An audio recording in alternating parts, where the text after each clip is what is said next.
Paano mo nasabi na nakakahiya ang Pilipinas? Tanga ka pala. Ako ba yung tanga o kayo yung tanga? Alam nyo, bakit ko nasabi na nakakahiya ang Pilipinas? Kasi sa Pilipinas ka lang makakita na drug addict ginawa nyong santo.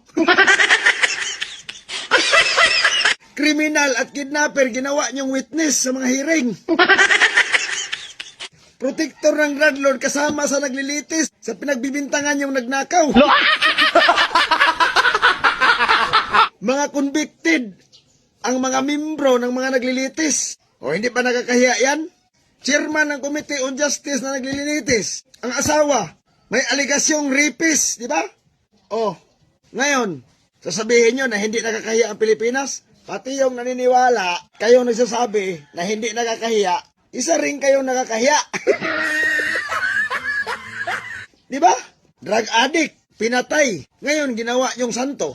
Pagawan nyo pa ng ribulto. Madriaga, convicted kidnapper, ginawa yung witness. Ano na ba nangyari sa Pilipinas? Tapos sasabihin nyo, hindi nakakahiya. Kalokohan yun.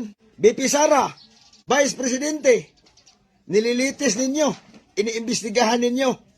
Kasi nga, nagnakaw ng 1.25 million. Given kung totoo man yan o hindi.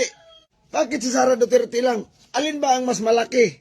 Bilyon o milyon? Vice President Sara Duterte, aligasyong nangulimbat ng 1.25 million. Baka hindi nyo alam. Project ginamit yon. Ngayon, sabihin nyo, given na, si Sara nagnakaw. Kahit hindi totoo. Pero sige, pagbigyan ko kayo. Bakit si Sara Duterte lang? Bakit yung bilyon-bilyon sa flood control walang nangyari? Hindi ba nakakahiya ang Pilipinas nun? Mas hinahabol nyo pa yung milyon lang aninakaw kaysa trilyon-trilyon. Astilan, Ginoo. Ano ba nangyari sa inyo? Di ba? Sa Pilipinas lang yan. Sa Pilipinas, mas mataas pa yung Kongreso kaysa husgado. Di ba nakakahiya yun? Pilipino, dating leader ng bansa, nililitis sa ibang bansa, mga banyaga niyong naglilitis. Wala na kayong tiwala sa husgado dito. Paano kayo magtiwala sa husgado dito? Kasi hindi na kayo naniniwala. Hindi nyo na sinusunod yung batas. Kasi sponsoring interest lang talaga yung gusto nyo. Di ba? Baka yung ibang bobo, maluloko nyo. Pero kaming mga bobo, nagiging matalino dahil sa inyo. Alam nyo, baka yung ibang bobo ang maluloko nyo.